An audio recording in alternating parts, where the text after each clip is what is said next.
They number more than 1 billion in the U.S. alone, each with its own personality and its own sense of being. We see them in every state, every city, and practically every town in America. And yet, for all intents and purposes, they remain an enigma to us. They are the farm animals: cows, pigs, sheep, chickens, and turkeys. They are the animals we use for meat, yet seldom get to meet. Animals, we are now discovering, lead rich and complex emotional lives. Join us on one man's journey, a voyage of discovery into the emotional world of farm animals.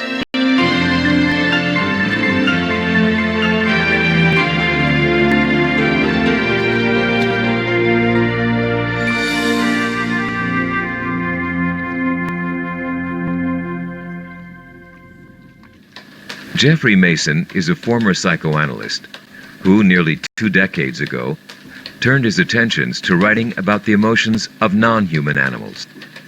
His New York Times best-selling book, When Elephants Weep, established undeniably that wild animals from all corners of the globe lead lives that are filled with a complex array of emotions, many similar to our own. Challenged by his publisher Random House to go where no one had gone before, to research and write a popular book about the emotions of farm animals, he reluctantly accepted, and soon set out on a quest that would take him around the world and to 12 countries. Yet his first stop was a sanctuary for farm animals in Vacaville, California, less than 100 miles from his Berkeley home. Come on, sweetie. Kim Sturla is the co-founder of Animal Place. Kim, this is a beautiful place. Thank you. It is, and especially this time of year when it's so green, it's just it's gorgeous. Wonderful. So do you mean to tell me that all the animals here have been rescued?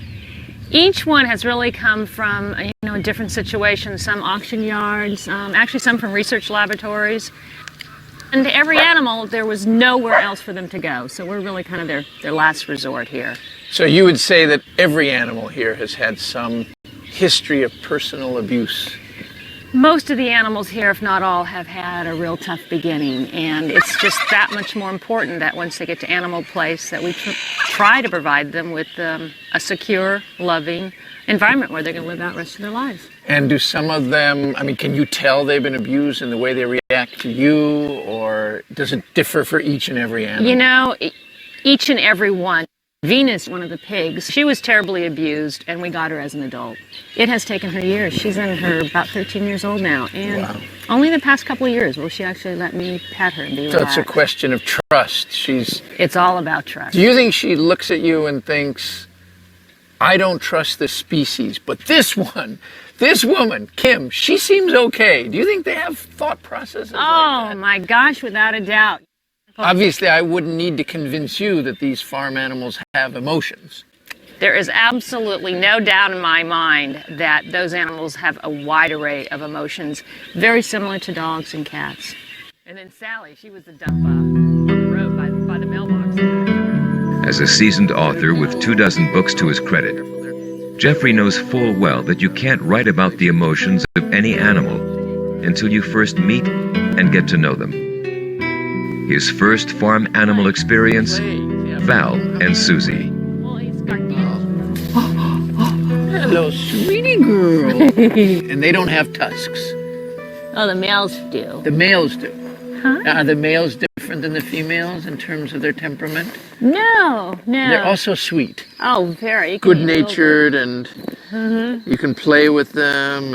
And here's my favorite, Jeffrey. She is the sweetest pig one could possibly meet, Susie. Susie, come here, Susie. Susie. They had their little difficulties introducing them.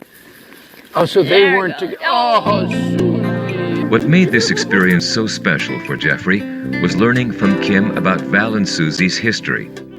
If not for Animal Place, their lives would be different indeed. In fact, they wouldn't be alive at all.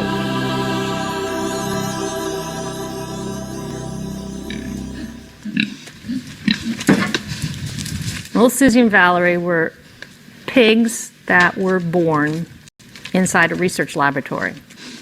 A cage is all they knew. You have to understand that these little pigs had never been outside. Right. Okay, who wants to be cooled down? Come on. They had never felt the sunshine on them.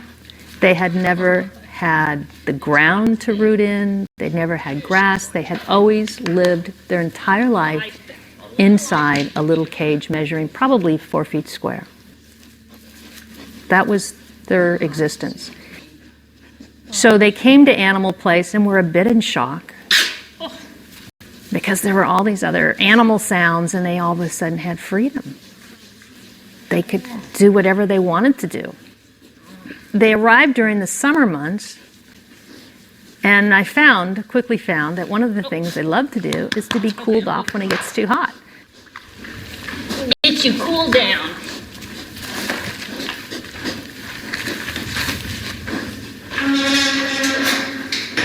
Normally, Val and Susie would be cooling themselves off with mud baths, as pigs do, but they were recently spayed, and the stitches hadn't healed yet, so we wanted to keep them clean. So when it gets real hot here, I make these big, huge ice cube blocks in our freezer, and I call them over to me, and I just rub them down with ice cubes, and they thoroughly, thoroughly enjoy it. As I think almost any kid would when it's a hot day if they can't jump in a pool. And yeah, just ice them all down and we just kind of play. Susie. They get silly and romp around and I get silly with them, and it's just a playtime for both of us. People come here for tours and they think, gosh, what lucky animals. Well, you know, I see it the other way around. I mean, I feel so fortunate that I'm allowed to take care of them. I'm allowed to be in their company, that I can be with them every day and interact with them. It doesn't get much better than that, to know you saved their life and ensure that the remainder of their life is going to be good. We're probably not going to be able to get too close to her. Ned Bukmacha is a veterinarian who, with Kim, co-founded Animal Place. It's okay, Dave. Considering how their lives began, and for the fact that they were destined from birth for the slaughterhouse, the cows at Animal Place have learned from Kim and Ned that some humans can be trusted, although that trust has taken years to develop and must be reinforced practically every day. Jesse's story is one of these that you would think is made up. She was about a month old, and she was in Colorado and was being trucked to auction to be sold for slaughter. And she jumped out of the truck when the truck was going down the freeway, and she shattered her left hind leg. You can see how badly deformed it is. And she was just lying there, badly bruised and in really bad shape. And two people who were coming to visit Animal Place, Gene and Laurie Boston, happened to be on the freeway behind this truck. Oh my God. You could just, unbelievable. And they see this little black form on the highway, and they stopped, and the farmer had stopped, of course, and the farmer did not want Jessie because she was no longer valuable to him because she couldn't be sold. She had a fractured leg, she was down, she couldn't stand up. And so he gave her to Gene and Laurie, who brought her to Animal Place. We took Jessie into my university hospital and radiographed her leg. It was very badly fractured, beyond surgical repair. And in fact, my colleagues said we should kill her. And I said no. I said, we'll give her a chance. You know, we'll see what happens. We can always kill her. So we gave her stall rest. And within 2 months, she was standing up and walking on the leg. Wow. And within about 4 or 5 months, she was running on the leg. Running? Running. What a will to live. Yeah. Well, cows are known for their healing abilities. Look at that. Now, Ned, you know dogs. You love dogs. You live around dogs. Uh-huh. Do you think that cows are every bit as emotional as dogs? just in a different way. I mean, we read dogs very easily. They communicate with us. They look the way we want them to look. They look sad. They look disappointed. They look happy. Cows are harder to read, but from what you've been telling me, they probably have most of the same emotions that dogs do. Well, I think they do. I knew a steer once when I was in practice. He was raised like a puppy would be raised, very close to the family and isolated from other cows, so never got to know cows very well. And he was like a puppy. He ran and played, and he came running to the people, and he'd be curious. I'd be out there taking care of a sheep or somebody, and he would run up and had to check things out. And so he was expressing emotions. In a dog, you would say he's happy.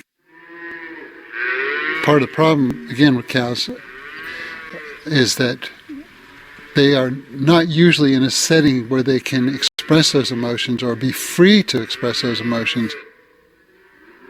When you go to a typical situation where cows are, they're scared, they're huddled, they're nervous about human interaction, and so you see the emotion, but it's usually fear.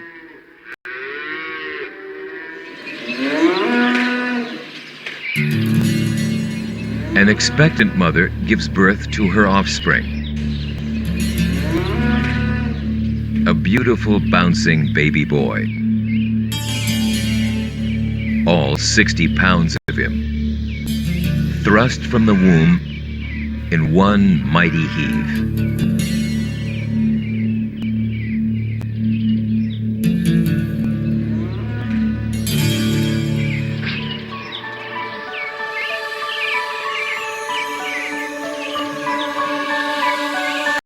The proud mom licks her newborn for hours. Her licking not only cleans the calf, but also helps develop strong familial ties that would normally last well into his first few years of life.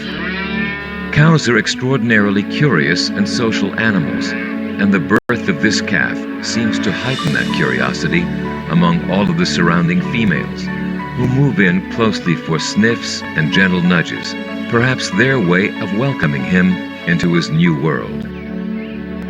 This calf, like all others before him, will never know of his proud and dignified bloodlines. All of today's cows are descendants of the mighty aurochs, a gigantic creature nearly 6 feet tall, which first appeared during the Pleistocene period. Magnificent paintings adorning the walls deep in the caves of Lescaut, France, depict the aurochs and signify their significant role as a prey species for prehistoric humans.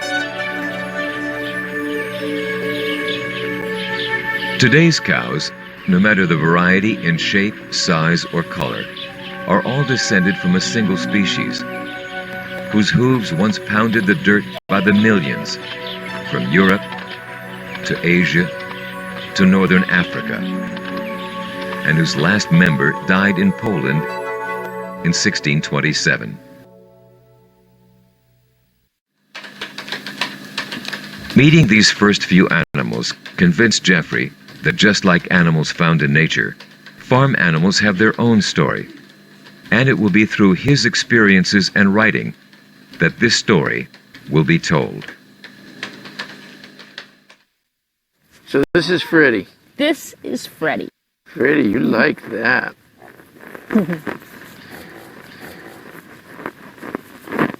Freddie was found on the freeway. The California Highway Patrol officers just found this little 5-pound piglet roaming the freeway. I didn't want to worm him. He's too fragile to give any kind of... He was the sickest animal that we have ever taken into the sanctuary. What leg was it? You said it was severe?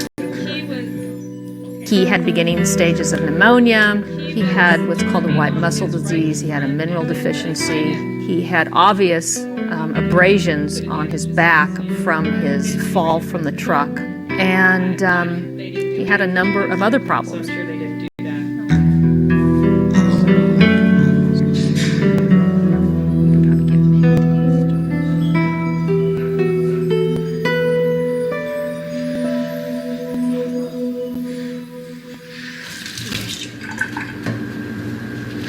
Okay, Freddie. Come on, sweetie. Come on.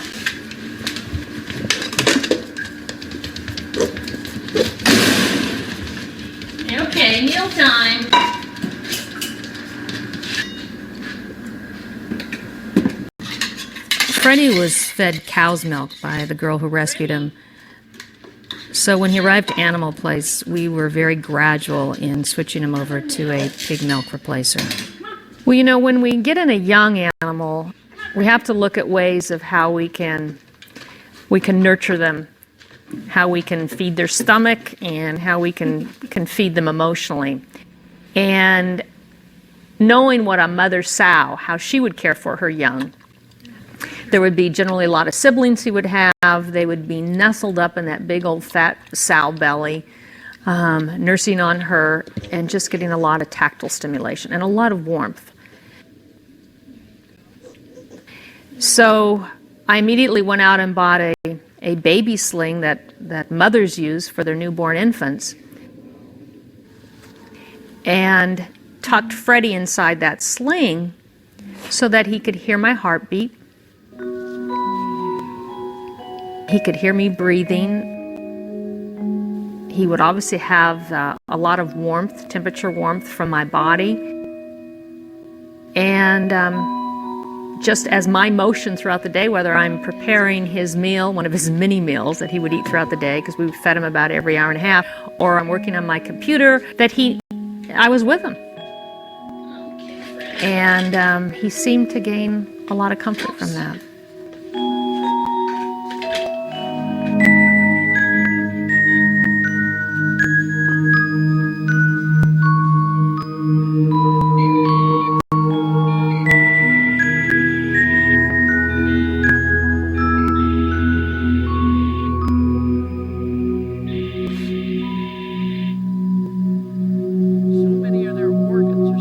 Freddie may live out his life in the security of Animal Place, yet he will never be too far removed from the ways of his wild cousins.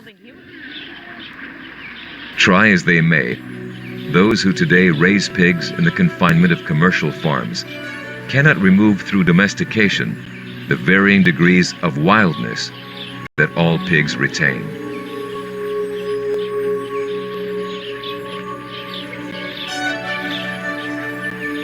Born in litters of 5 to 6, the young piglets tend to play and sleep together, developing bonds that may last throughout their lifetime.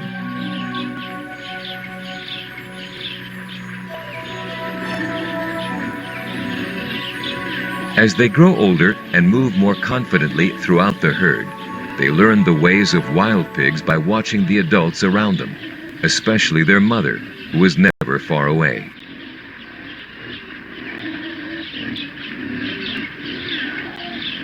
Early on, these piglets learn to root through the dirt, sniffing out tasty morsels like roots, which are part of their diverse diet, along with acorns, grasses, berries, eggs, and small invertebrates.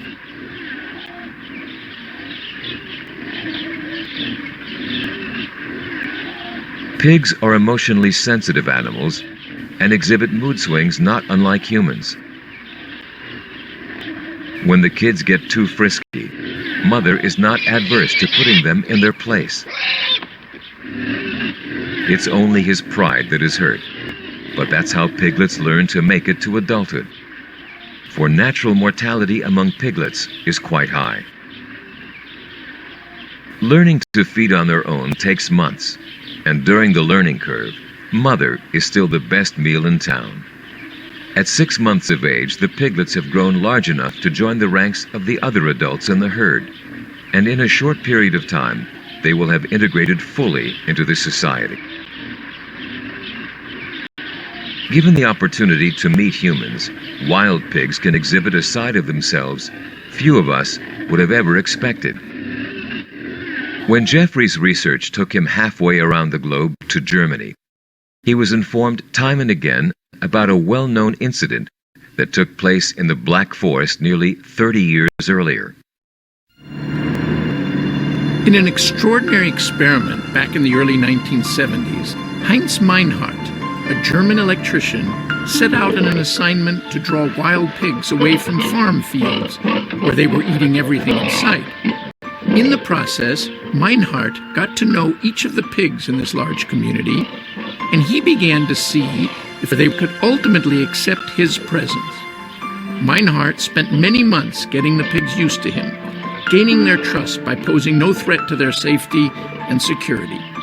Eventually, he was fully accepted. What Meinhardt was able to accomplish with wild pigs is no less impressive than the extraordinary relationship Diane Fossey developed with the mountain gorillas of Rwanda.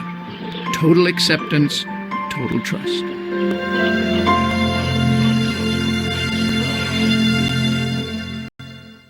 First, are they pretty nice about it? It didn't take Jeffrey long to realize that just like the wild animals he has studied and written about, farm animals also possess individual personalities and all the emotions that go with it.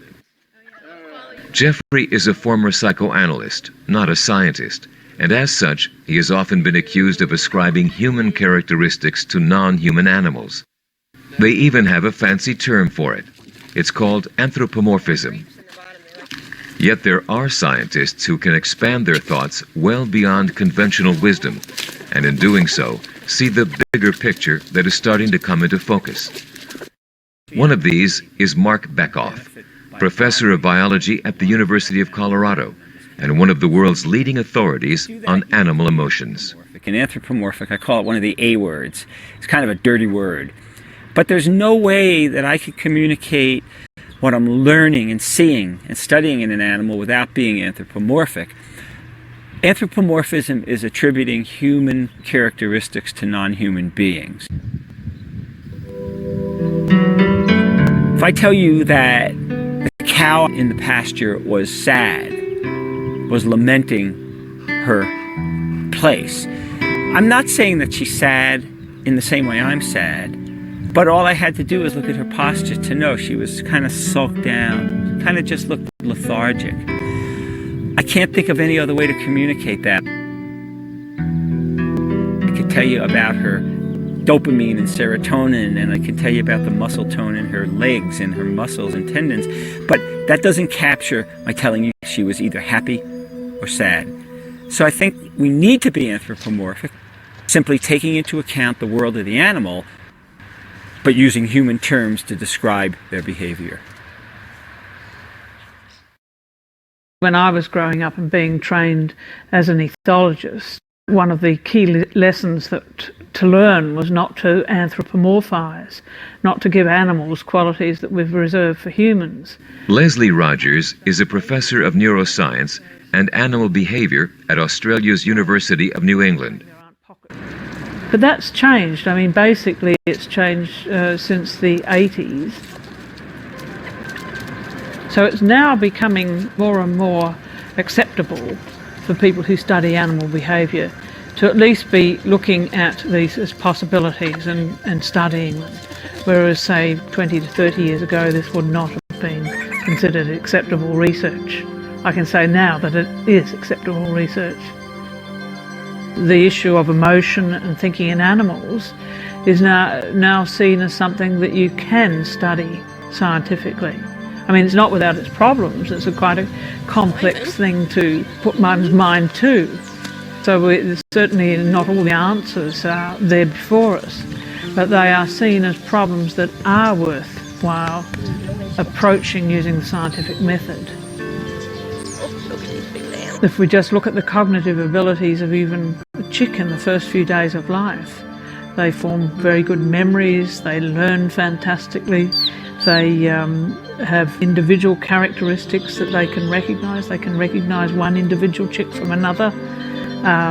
They form representations, they can recognise objects that were hidden behind other things. Very complex cognitive abilities that we've seen even as being unique to humans are now being shown in the young domestic chick.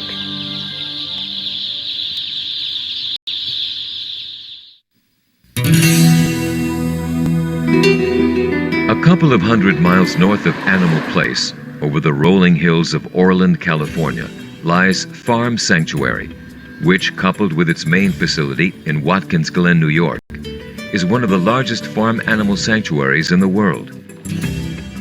Sanctuaries represent one of the few places where farm animals can really be themselves, without the stress of the factory farming ordeal, and as such, are the perfect environment for Jeffrey to study their true emotions. A chicken-like chirper there? I would love to. Yeah. Diane Miller is the West Coast manager of this 600-acre haven for once abused farm animals that can now look forward to a life of peace, security, and lots of tender loving care. Diane, I have to tell you that this is the first time I've ever felt I was becoming intimate with a chicken, that I've held one this close to my I'm sorry you've been deprived. chest. Well, clearly I've been deprived. I didn't realize that these animals could become so interested in us, so close to us. Is that fairly common? Can you have an intimate, close relationship with a chicken or a Certainly turkey? can. I have several good friends who are chickens, who listen to me much better than my people friends do sometimes. And don't answer back, or sometimes they do. Sometimes they do, but they're very good listeners. And clearly it's not just a one-sided relationship, right? I mean, she's deriving pleasure from this, and I'm getting pleasure from it. I'd say she's enjoying that immensely. She certainly has all the same potential that a person has for intimacy and affection and caring and bonds between certain individuals. How unusual when you think about it. And after all, we don't have a history of having behaved very kindly toward these animals, That's do we? absolutely right.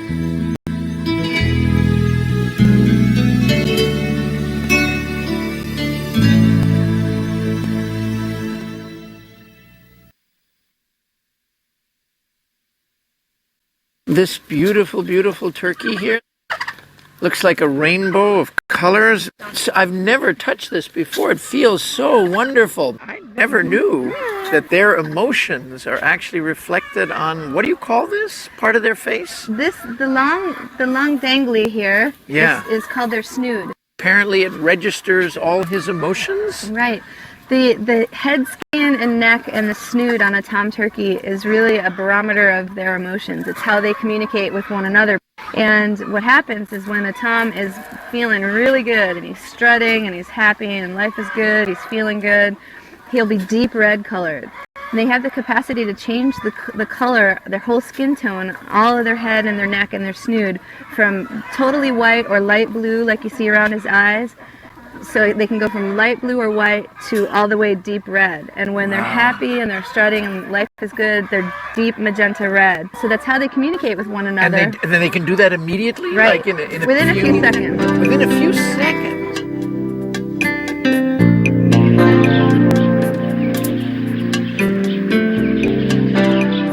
Turkeys are the only farm animals bred from North American wildlife. Benjamin Franklin considered the turkey a noble bird and often wrote of its worthiness to be considered America's national emblem. Had his efforts been successful, one can only wonder if that honor might have changed the way we treat them today.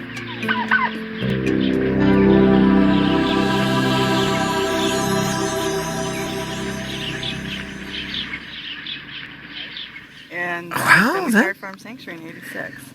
Wow. We've always, there's Valentina, there's Hello. again. Hello, Valentino. You're a beautiful guy. Somebody's jealous. 86, that's a long time. Lori Bouston is the co-founder of Farm Sanctuary, who wanted to make sure that Jeffrey had a chance to get to know some of her special friends, all of whom came here as rescues from the dairy industry or meat processors. Well, this is Loverboy Valentino, as you can see.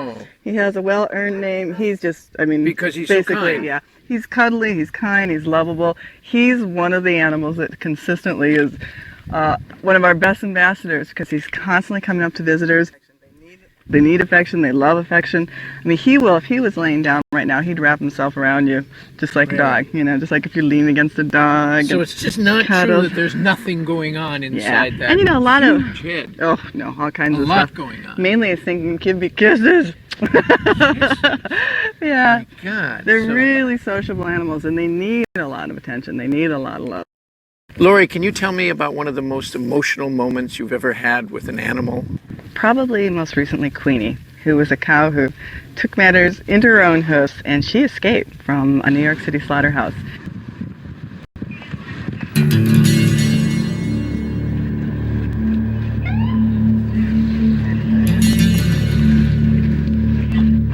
The slaughterhouse is in a really busy area of Queens,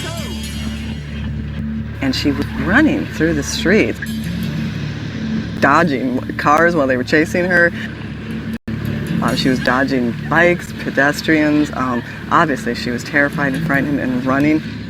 And by this time, a whole force of NYPD cars had joined in the chase, trying to capture her before she hurt herself or hurt another person. And it was an incredible scene of this animal just running for her life through the streets of New York City.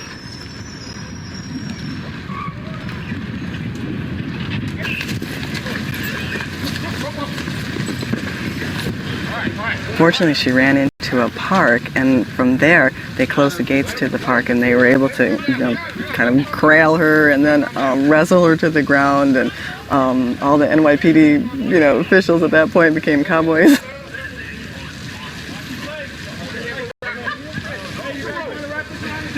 This animal who was saved from a slaughter, who saved herself from slaughter, touched millions of people, because it was really people who called into animal control saying, hey, this cow deserves her freedom, because they saw it in the news, so she moved millions of New Yorkers. It was sad, of course, because they did have to, chase her down to the ground and tie her up so she wouldn't injure herself. But of course, it was instrumental in getting this cow to the safety of Farm Sanctuary.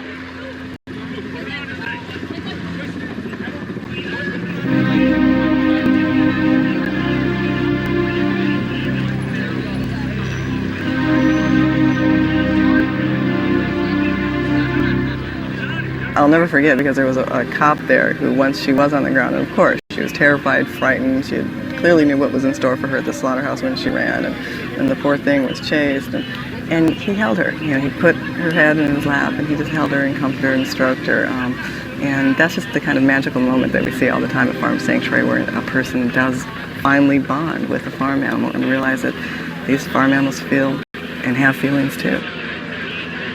And she was shaking and fearful, and we load her up into the truck, and we're trying to comfort her and tell her she's going to a wonderful place.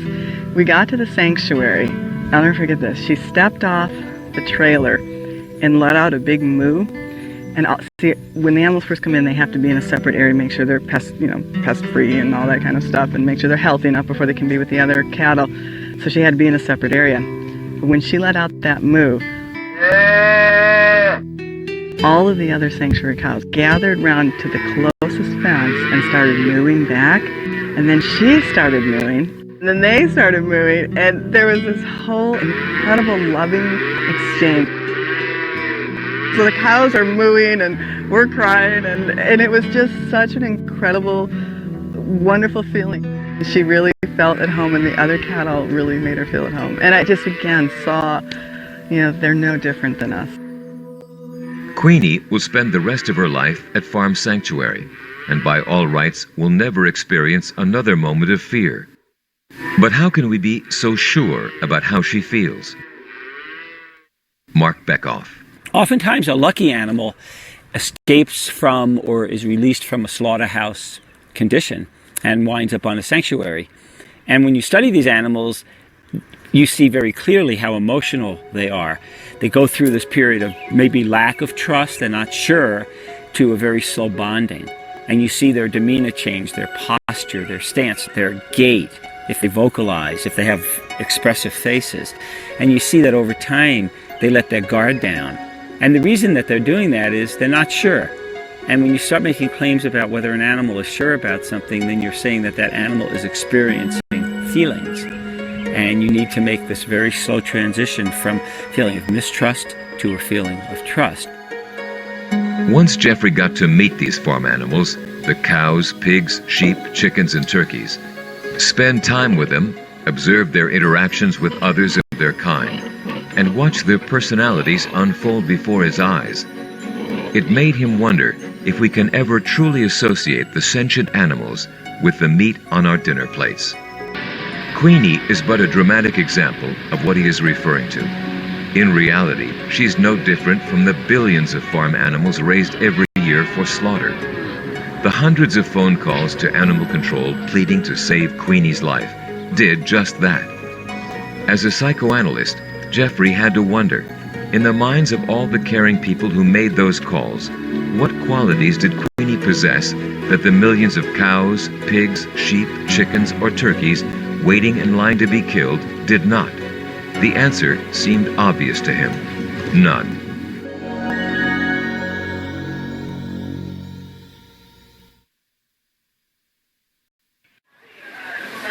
One element of Jeffrey's research has remained unresolved in his mind: the organized programs that allow school children to spend months raising farm animals, naming them like a companion animal, caring for them every day, exhibiting them with all due pride, then, just like that, giving them up for slaughter. He asked Jim Mason, a farm boy turned lawyer and animal activist, and co-author of the groundbreaking book Animal Factories, published back in 1990. Jim's history with this goes back to his early teens. I was deemed to be big enough then to help with the what we called working the calves, which means castrating them, dehorning them, and clipping their ears and doing all these painful things. And as a young child, they'd let me watch all this, so I knew it was terrible. I saw the terror in the animals. I saw the violence of them struggling with them and everything. And yet, it was that day. It was my time to go out and help with all this. And I remember as we were going over the fence, I started crying because I knew what I was going to have to do. And my uncle said, in his exact words, they ring in my ears, he said, "If you don't straighten up and act like a man, we'll send you back to the house with the girls. Wow, there it is. You're a sissy if you don't go with us." Right. When I was on the farm, at that age, I actually didn't belong to farm kid groups, but my brother did. And there were a lot of other kinds of groups like that that prepared you to be a farmer. One of the most common projects is raising like a heifer or a pig or a steer or something for a show. And then they go to the state fair and they show these animals and they win ribbons. You see these kids spend so much time with these animals and really get attached to them almost like pets. And then comes the time when they have to part ways with that animal. They have to go to slaughter, they have to go to auction. And often it's very traumatic for these kids.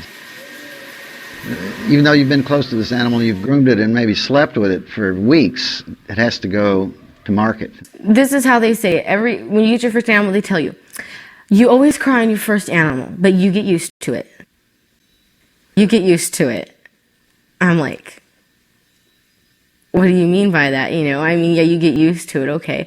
You get used to the fact that something that you get attached to for months is taken from you and killed. How are you supposed to get used to that? I couldn't get used to it. Misty Vinya is a high school student from San Jose, California, who went through this program only once, with a steer she named Ferdinand. Steer, I had him for 10 months, and it was every day I was out there.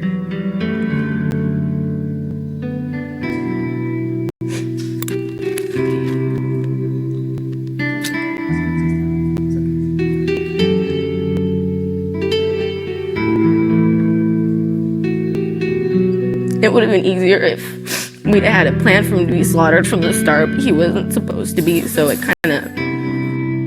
came like out of nowhere on me. I was out there, I'd get up at 5 o'clock or 5:30 every morning, be out at school 2 hours before it started, and I'd go out there, I'd stay out there for a while in the morning, feed him and everything, and then I would be out there at lunch most of the time, and then I had 2 periods of agriculture where I was usually out there before then anyways, and I'd stay after school until 4:30 every day after school with him.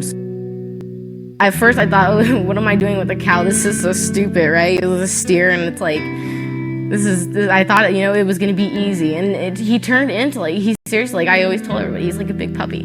I would call him, and he would come over to me, and he'd put his nose in his halter for me, and it's like when I went to visit him while they had him at the fair, and I went over there, and I called his name, and his little ear turned up, and he turned around, and he started mooing, and I started crying, and everyone was like, oh, there she goes again, and I'm like, for people to say that they don't have emotion, they don't know that you're there, it's not true. The idea of discovery and proof of an internal emotional event is harder to prove, harder to control, and harder to justify in what sense that should be taken on board by anybody and for what reason. Gisela Kaplan is a professor of animal behavior at Australia's University of New England. I'm absolutely convinced that across the animal world, including our farm animals, certainly we know it of our pets. We know when they cry, we know when they're sad, we know when they have grief as pet owners. but that the same may apply even to animals that for centuries have been domesticated. But I have no doubt that those factors exist very strongly.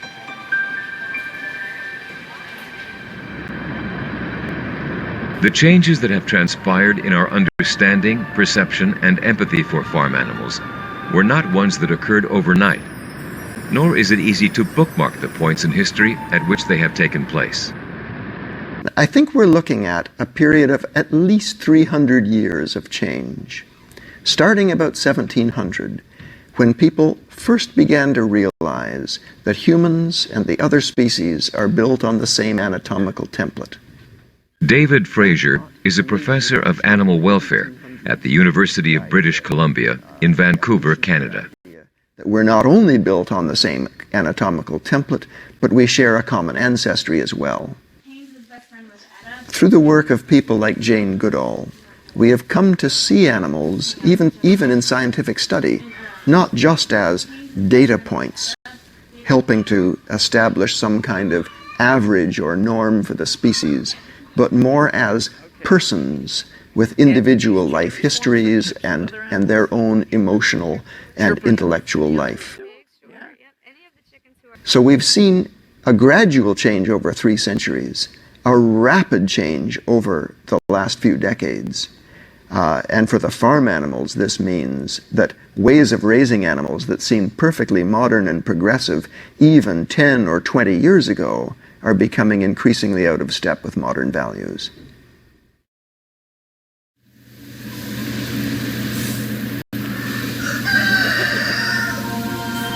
In terms of the complex emotions possessed by farm animals, a popular analogy can easily be applied. We may not be able to define it, but we certainly know it when we see it. Everyday researchers are breaking new ground and allowing us solid glimpses into the emotional makeup of these animals. In June of 2004, researchers at Babraham Institute, part of England's Cambridge University, announced they had discovered some profound qualities possessed by sheep. Qualities which will doubtless shed new light on our perception of the emotional and intellectual capacities of these animals.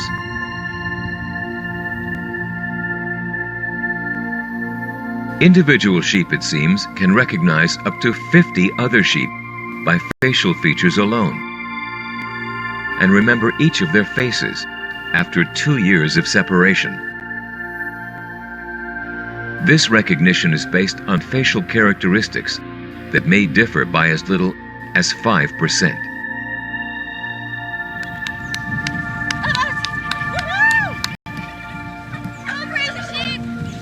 It was also established that sheep have an overwhelmingly favorable response to humans that smile or laugh, as opposed to humans that frown or scowl.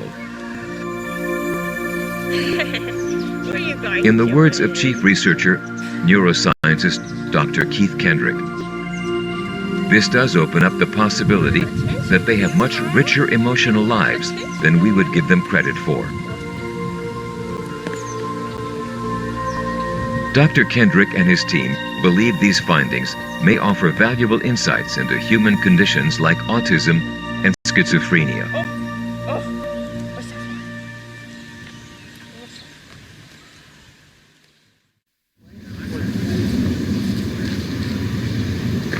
On a small farm in Machapango, Virginia, Jeffrey visits Dr. Karen Davis, founder of United Poultry Concern, a non-profit organization dedicated to public education on the humane treatment and unique qualities of birds raised for food production. Have you come to see them as creatures with a healthy inner life, with a zest for life? Is this a fantasy that I have? Jeffrey, it is not a fantasy. Good, I'm glad to hear that. Chickens are very lively birds. They come from the jungles of Southeast Asia. They live in extended family flocks that break up into small groups throughout the day. They like to dust bathe in the early to mid-afternoon, and also they take sun baths, which are also vital to their health and well-being, hygiene, and proper nutritional health.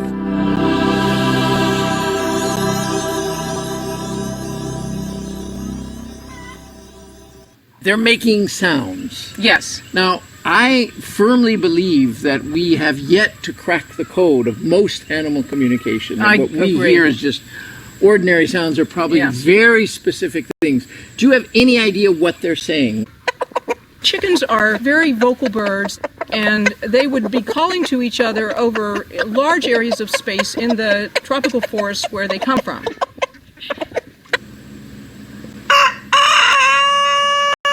Roosters, for example, make what they call locator calls, where they will let other roosters with their hens know where they are. They keep tabs on each other. They will notify one another about overhead predators, like a hawk, and they certainly notify each other about food sources, and probably many things in the environment that may elude us, but they are not just making noises.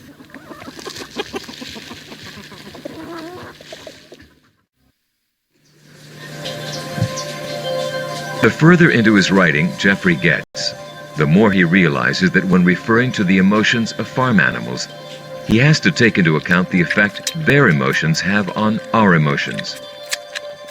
Every place he has been to, everyone he has talked with, they all have stories of deep-felt personal experiences where the emotions of the animals they have gotten to know have in kind affected emotions of their own.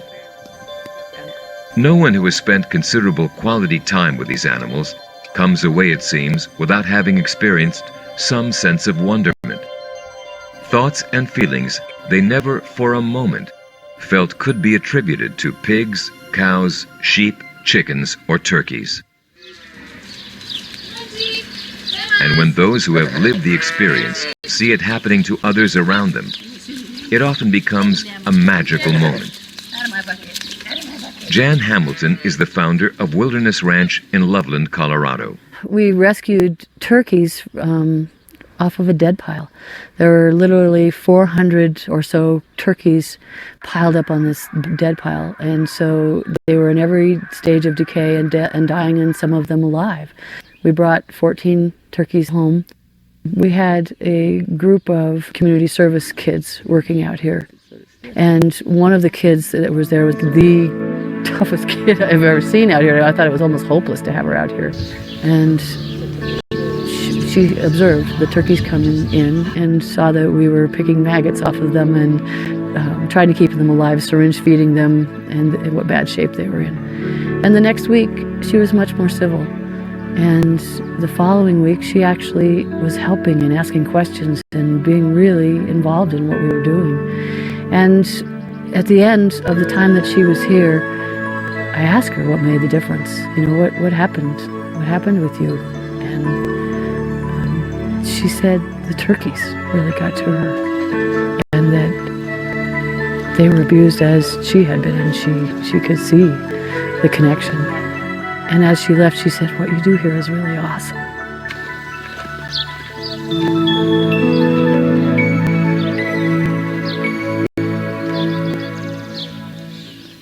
The reason that I do this is because I know that animals have feelings. I know that they have relationships and that they deserve, like every other being, to have the full expression of their essence, whatever that is. And that's what we want to teach here. That's what this is all about for me. It's not that I think farm animals are more important or more interesting than any other creature on the earth. We all deserve to live in harmony and abundance. And the way that we'll get there is by respecting each other. And that's what Wilderness Ranch is all about.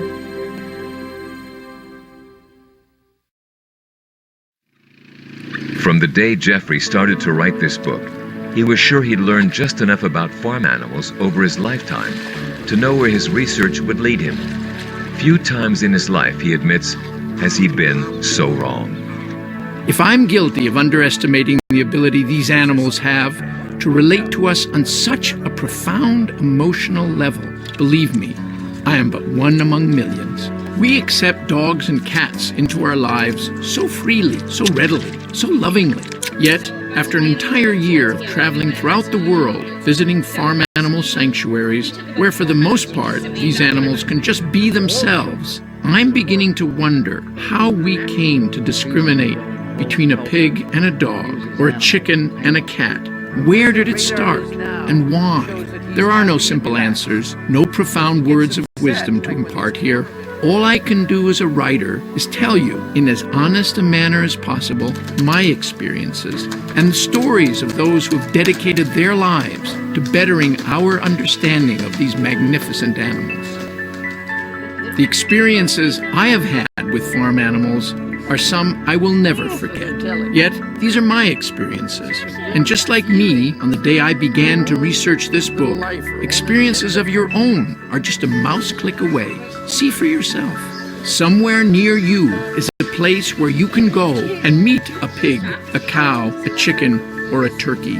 With your sense of curiosity fully in play, I think you'll be surprised at what you'll find. Their emotions may impact your emotions forever.